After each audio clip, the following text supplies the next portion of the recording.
Wherever you are in the world, hello and welcome to Theos Cybernova podcasts. Before we begin, I've got a quick favor to ask from you.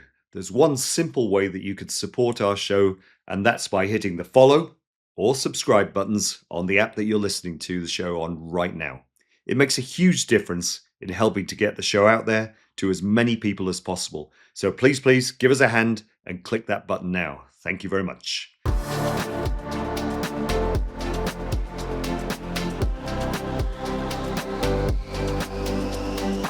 The Theos Cybernova podcast, hosted by Paul Jackson. So here we are with the second episode of Theos Cybernova podcast. I'm Paul Jackson, and each week we are digging into the latest trends, challenges, innovations that are shaping the cybersecurity landscape, as well as talking to a fantastic mix of leading industry experts, thought leaders, and technologists. So whether you're a professional in the field or simply curious about staying safe in the digital age, we hope that Theos Cybernova will offer up valuable knowledge and actionable insights for everyone. So here we go, and today's guest is Craig Johnson, the best cyber recruiter on the planet. Is that a correct way to describe you, Craig? Well, I've heard you say it a few times, but it doesn't often come from other people, Paul. So yeah, maybe in your opinion, which is a good opinion. But yeah, I'm trying my best. I'm not sure I am the best, but I'll always try my best. Great. Well, look, let's start by just getting to know you a little bit, or the audience to get to know you a little bit. And the first question I'm going to ask you, though, is why the hell did you leave sunny Singapore to go and move to, where is it, Middlesbrough? Well, not quite Middlesbrough. I don't think anybody would ever leave Singapore for Middlesbrough. I'm in North Yorkshire, so I'm not too far from Middlesbrough. But yeah, good question. I mean, we spent a long time in Singapore. We were there, near on a decade. My wife and I are from around here. We've sort of moved back home, and we left together. We spent a bit of time in Manchester, and then over to Singapore. So we've been away for about 15 years. We didn't necessarily plan on coming back. We knew we wanted to leave Singapore, but we had other things in mind. But as life often does, the things didn't really go to plan. So we sort of ended up back here by default. But in actual fact, it's been great, to be honest with you. I mean, we're now living in the countryside, and there's no traffic, there's not many people, there's probably more sheep and cows than there is people. So it's been quite a nice change. Well, you do quite a good job of selling it, but not enough to make me want to move back, I'm afraid. But tell us a little bit about Route 5 Consulting, because I know you've worked within larger recruitment companies. You've been in-house, of course, as an in-house recruiter, and also now an independent recruiter. What are all the differences? I mean, tell us first of all, though, about Route 5 and how you came up with the name and what it's all about. Yeah, so Route 5 is we're essentially a cybersecurity specialist recruitment firm. So we operate across the entire cyber ecosystem. So whether that is vendors providing products and services, or end users who are looking to build CISOs and CISO teams and whatnot. So we're quite broad in what we cover, because cyber is quite a broad topic, and there's lots of different functions that make up cybersecurity. But we're hyper focused on the cyber industry, and that's kind of all we'll ever do. The name Route 5 is an interesting one. It kind of comes from a bit of a sort of mathematical type theory, where it's all to do with the kind of square root of 5 and how that tracks towards a number called the Fibonacci sequence, which is kind of a sequence of numbers that you find in nature and things like that. So, you'll see, the petals on a flower will be typically account to a Fibonacci sequence, or within leaves and things like that. So, the square root of 5 is a number which the ratio between the leading two Fibonacci sequence numbers tracks towards in a mathematical sense. So the concept is that you're working towards perfection. Right. So let me put you on the spot. What is the square root of 5? Oh God, I don't know what that is. It's something like 2.2 or something like that. All right, I'll So leave yeah, it at that's yeah, it's that. something like that. But you But also have yeah, external experts, with working with your company on contracts. And what is the rationale behind that? yeah. Well, I think having spent a couple of years working internally when I was at Kroll with yourself, Paul, I kind of for the first time in my career I got exposure to competitors, essentially other companies out there doing recruiting in cyber. Um, and look, I'm not commenting on everybody here because there's some cracking recruiters out there, but the large majority of the industry didn't fully understand really what they were Right. doing or what they were looking for and what cyber really was. And having worked inside a cyber company and working very closely with cyber professionals, my knowledge I think improved significantly in those couple of years about what I was actually doing. But there's always there's always a limit to what I'm going to be able to do in terms of assessing a candidate. Right. I can do my bit, and I always imagine it like recruiting's like a funnel. At the top of the funnel, you've got every possible candidate who could get that job.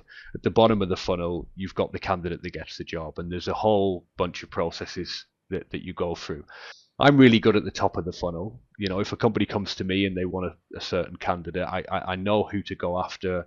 I know which companies to target. I might even know some candidates that I think would be good, and I can get a rough sense of how good they are. So I can bring them so far down that funnel. But then at some point, they need an expert to look at. They need someone who's been in that position before, who's recruited for those people before, who's managed those types of people, who basically come from a technical background. So that was a rationale around bringing in external contractors who can work with us on searches. So I can bring the candidates so far down the funnel, then hand them off to an expert who will do a real thorough technical screening on them. So by the time the candidate hits the client, they've been validated far beyond what they would do if they just went through a recruitment agency. So Yeah. that was the idea, and Great I think concept. it's take we haven't done a huge amount of searches involving the external contractors, to be honest with you. It's something we're pushing quite a lot, and the clients that we've had who have gone through that process, they've got better results. They've Right. spent less time, and they've probably got better candidates. So yeah, it's a new model, but I think it's the right way to go.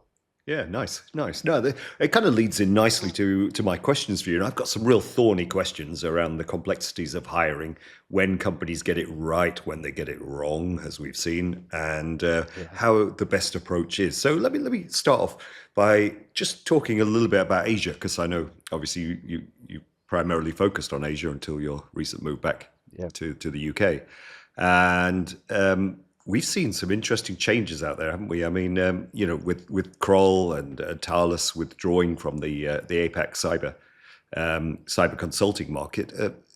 Question for you: what does it take for a consulting firm to succeed out in Asia? Because there's been so many Yeah. withdrawals. Yeah, and I don't think it's just consulting. It's across the board. I think Asia's complex, as you know. Yep.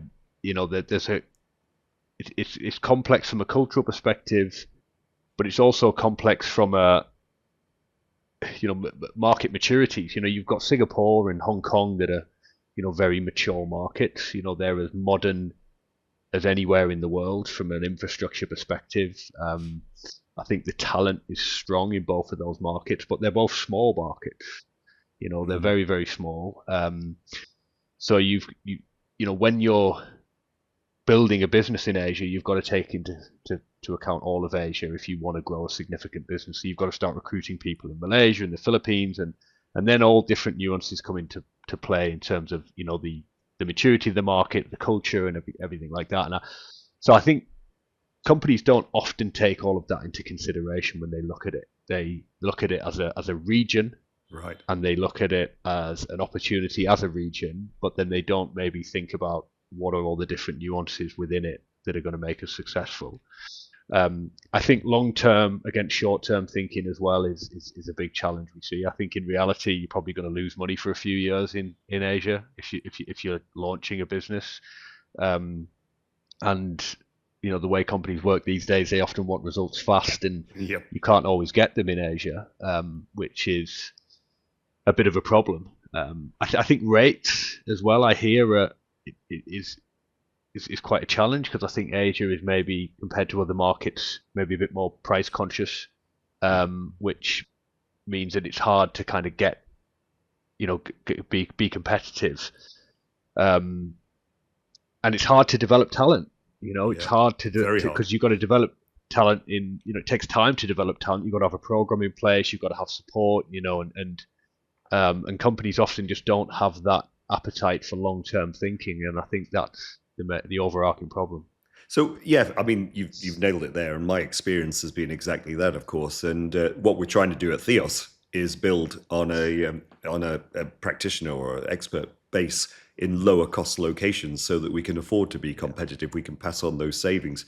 But here's a question for you. I mean, is the talent really there in some of these low cost centers? Is it as good as it needs to be for the market? Do you think, because you've obviously looked at the talent available in some of the lower cost centers in Asia?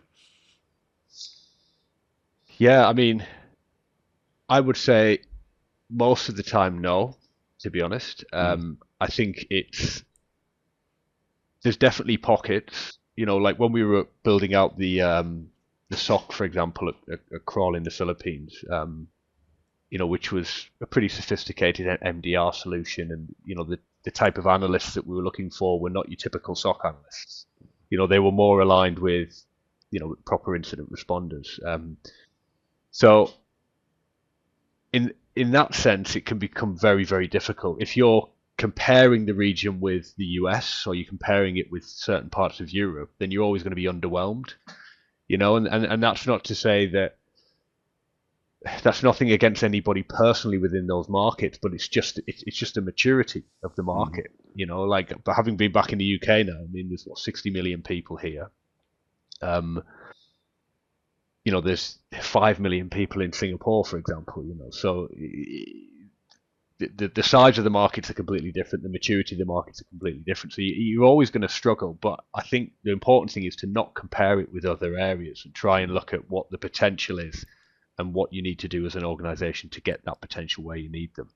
Yeah, definitely. And I do agree with you about the pockets, because we've obviously at Theos, we found deep pockets actually of talent, that we've been able to mine here in the Philippines predominantly. And it's a matter of maturing and mentoring those folks, I think, and getting them to, to world-class standards. And when they've got the thirst and the passion, it's not that hard to do, but it's finding those people with the thirst and the passion too, because it's a lot of hard yards to learn this business. But on that sort of note, I mean, is education system to blame? Perhaps. I mean, in Asia, this is quite famous for academic brilliance, but in terms of rote learning and memorizing rather than lateral thinking, do you think that's possibly one of the hindrances? Yeah, well, you hear that a lot, don't you? I mean, that's one of the common things you hear, particularly in Singapore, that kids are incredibly academic, but sometimes people say they won't get that well-rounded, that critical thinking type approach, and it's an interesting one, because it's like, where does that come from? It's often cited that it comes from adversity. So you look at people who come through adversity and make their way to a certain level in their career. They've had to think their way through, and they've had to overcome problems. So people will often say, Singapore doesn't have any problems, and you can grow up there and you don't experience any issues, any hardship. Life is fairly straightforward. But I don't think that's always the case, and particularly if you go beyond Singapore into the Philippines and Malaysia, Thailand, these are tough places to grow up, and tough places to kind of make it. So I don't know whether it's the education system, what it is where you struggle to get those critical thinking kind of skills that people often cite as lacking in Asia. But I think sometimes that a lot of people are a victim of taking that kind of Western mindset and applying it to Asia, and saying, well, we're not finding this specific type of skill set, and that would be in abundance in if we were recruiting in the US, for example. And sometimes I think that's a bit of a mistake within itself. You spend your whole time focusing on something that's not there, rather than saying, well, let's pivot our business and let's think about different delivery models. Or maybe the problem is us. Maybe we're not asking the right questions and not looking in the right places, maybe. Because I think the talent's there. On that note, that's the sort of lower end, alter the way they approach the lower end, but the working level to find it. Oh, sorry, I talked over you a bit there. Sorry. At a working level, okay, that's fine. But what about at the senior level? So what we're seeing, and we've seen it happen recently in our industry, is that CEOs are struggling to hire the right leaders in cyber. Why is that process failing, and what could they be doing better? Yeah, I think there's a few aspects to this, and I think one of the reasons why we brought in the external advisor model is to kind of help with this. We recruited a head of information security for a tech company recently. There were a couple of hundred people, had no internal security before, and this was their first security hire, reporting into a CEO and a CTO, none of them having a security background. So we were able to help them because we brought a technical advisor in who could actually help them find what they wanted. So I think there's an element of that where people just don't really know what they need. I think ego comes into play quite a bit as well, because in reality, a CEO, if they're going to hire a CISO and have them report into them, they're probably going to hear, you can't do this and you can't do that more often than they would like. And so I think to hire the right CISO and to give that CISO the kind of the runway that they need to do a proper job, ego needs to be put aside, and the CEO needs to be prepared to have some tough conversations.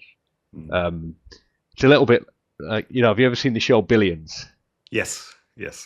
So you remember the Spiros character, right? Yes. The head of compliance. He's like the ex-SEC investigator who kind of goes internal, and he's their head of compliance, and he's constantly telling them, you can't do this, you can't do that, and he's hated in the office because of it. Now I'm not saying that all that you should hate your security guys, but I'm saying that you need to hire people that are going to have tough conversations, and I think there's maybe a bit of that is often not in play when CEOs are making these hires, because they don't want to be told they can't do this and they can't. They want yes men. Yeah. Interesting. Yeah. So, but when we talk about hiring, what's the right balance to be taken when you're hiring in cyber? Because I'm guilty myself of doing this, right? I've hired people that I know and I trust, rather than going through, say, yourself or a formal recruitment process, because I know they're good at their job and I trust them to do their job. So it's kind of an easy fit. But to what extent should we be doing that without going through an open recruitment process? Where do you draw the line on that?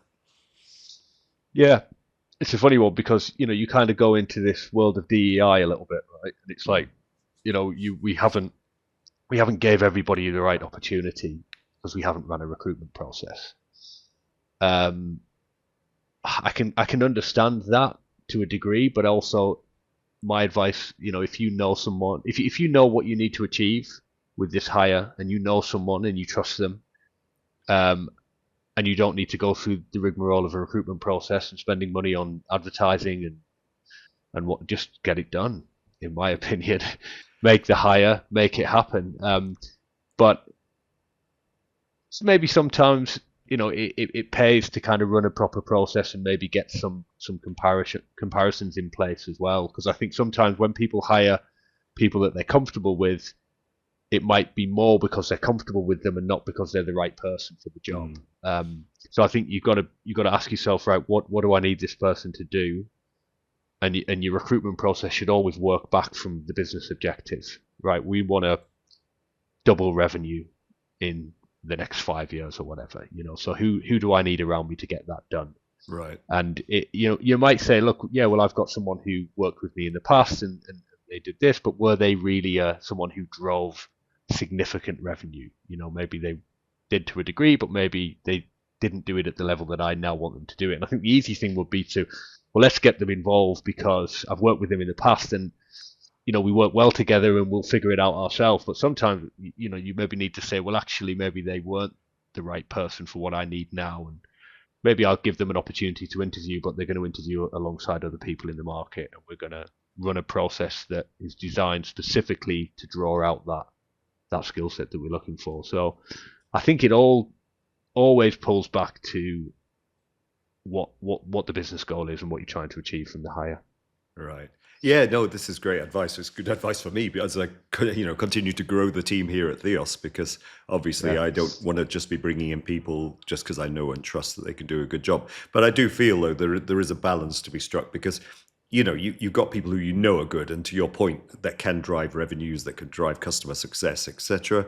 But from then on, once you've got that foundation, I think from then on it should be an open recruitment process, for further hires. Once you've got that, the leadership bench that you trust and you're comfortable with. Is that fair? Yeah, definitely. It's if you always recruit people that you're going to run out of you're going to people run out before quickly, you're going to run out fairly quickly. And I think also what it can be a challenge is when you're recruiting people that you're almost on a bit of a back foot sometimes, because when they get that, like if I got a call from someone now that I'd worked with in the past and like, Craig, I want you to come on board and, we've got something here that we need you to help with. My mind would initially think of, right, what's the bigger picture opportunity going to look like for me? What's this move going to look like for me? And sometimes you can't always deliver that for somebody. So when you're hiring mates and old colleagues, I think they sometimes come in with a bit of they might think more. I'm not quite sure what I'm trying to articulate here, but I think they probably come in with an expectation level. Right. I guess is what I'm trying to say, which sometimes is not always the case.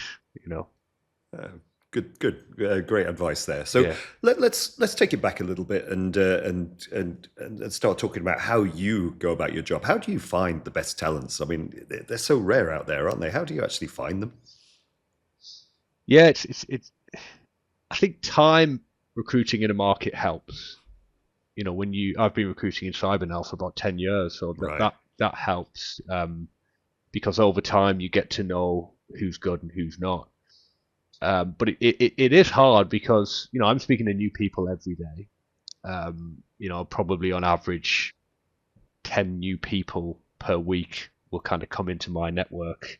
Wow. So, and all of them are selling themselves. You're having a call with them and they're all telling you all the great things that they've done in their career. And it's very easy as a recruiter to just believe it all and take it as face value and then try and sell those people to your client. But more often than not, people are not in that top tier. They're not in that elite level, and it's hard to kind of find out who's who. So I think in time you get to know what a good incident responder looks like, or what a good pen tester looks like, and you know what the right questions are to ask to kind of get that information out from them. But I think also over time you start to connect dots as well. Also, that person worked for that person. Well, I know that person really well, so I'm going to give them a call and just see what they think of this person. And those kind of discrete reference checks I think help to try and determine who is top and who isn't. And I often ask people as well, if I'm recruiting for a client, they will probably know who's good in their market.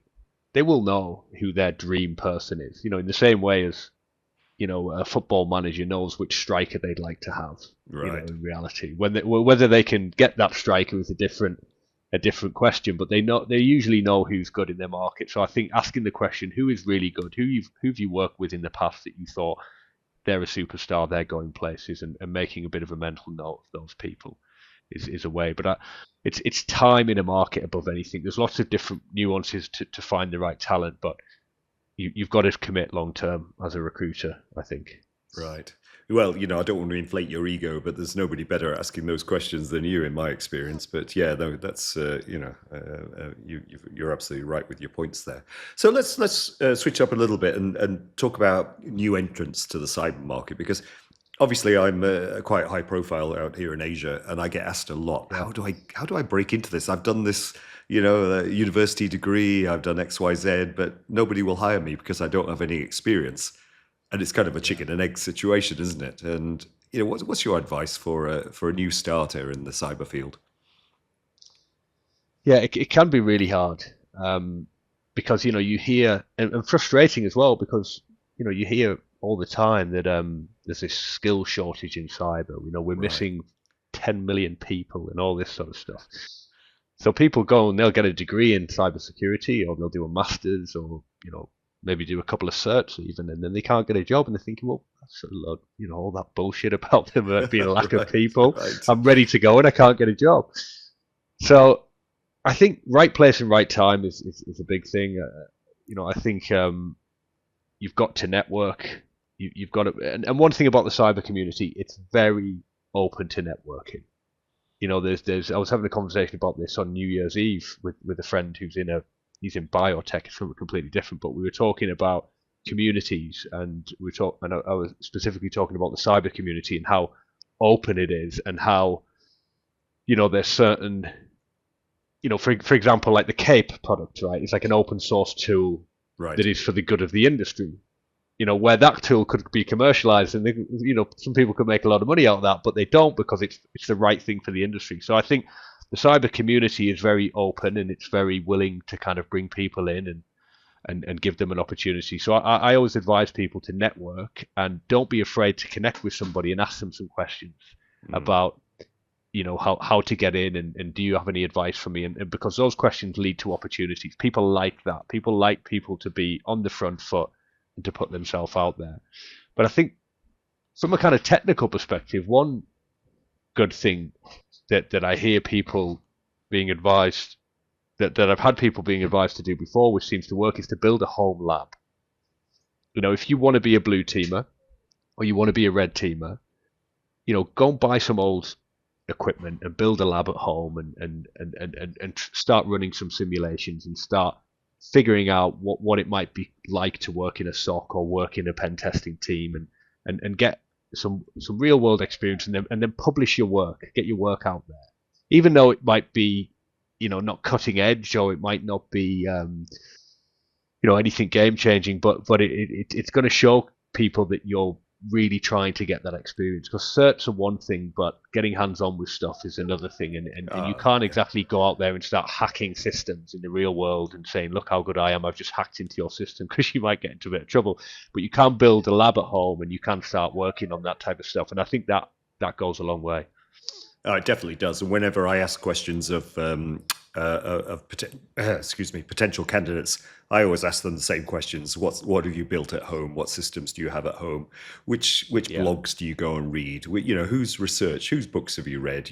Just to demonstrate that they have a passion beyond being spoon-fed in whatever course or whatever program they have attended. But on the subject of courses and certs, which ones do work best, though, in your experience? Which one gain folks the most traction? Yeah, so I think it depends on what area you're in. I think if you want to be a CISO, or you're going in a general sort of head of security type role, or CISSP is probably the way to go. It's hard to do. I mean, there's a bit of controversy about it. Some people think it's a waste of time, other people don't. I actually started my studies for CISSP, because I thought it might be a bit of a differentiator for me as a recruiter to have a CISSP. So I've got some experience with it, and one thing that I felt from the CISSP was it's so vast. There's so many different topics in there that if somebody has got their CISSP, they've got some grit and some determination and commitment, which is a big aspect of being a security leader. So even if the content is maybe not to everybody's taste, at least it shows that somebody is really committed to their career to kind of go and do that in their spare time. So I think CISSP is very good for a kind of broader security leadership type person. If you're going into the blue team space, I think SANs are probably the best certs to get. GCFE, GCFA, they've got some good offensive certs as well, like GXPN and GWeb and things like that, which are really, really good. But SANs are very expensive. Very expensive. Probably $8,000 or $9,000, per per course. But if people can find the money, they should do those courses because firstly, they show commitment. Secondly, the content of the courses are fantastic. And thirdly, that they will get a bit of a network doing those types of courses, because usually it's people being sent by their organizations, and they're usually quite experienced. So you'll get a bit of a network from that. On the offensive side, it's usually Crest and OSCP, I think, are the better ones. OSCP, I think, if somebody's got that, then usually they're fairly capable pen tester. And right. I think that shows.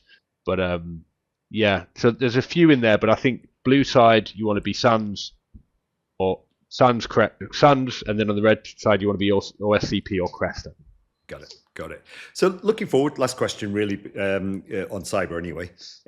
Looking forward, are you optimistic about the cyber recruitment or cyber security industry in Asia? Obviously, I'm here in Asia, so specifically about Asia. Bearing in mind that we're seeing a bit of a shift in the laws and regulations. Across the region, there's new laws coming in everywhere. Hong Kong, where I am, there's a new critical infrastructure cybersecurity law coming into place. Is this going to be driving firms, do you think, to find better talent or increase their staffing on cybersecurity, or do you think it won't make a difference?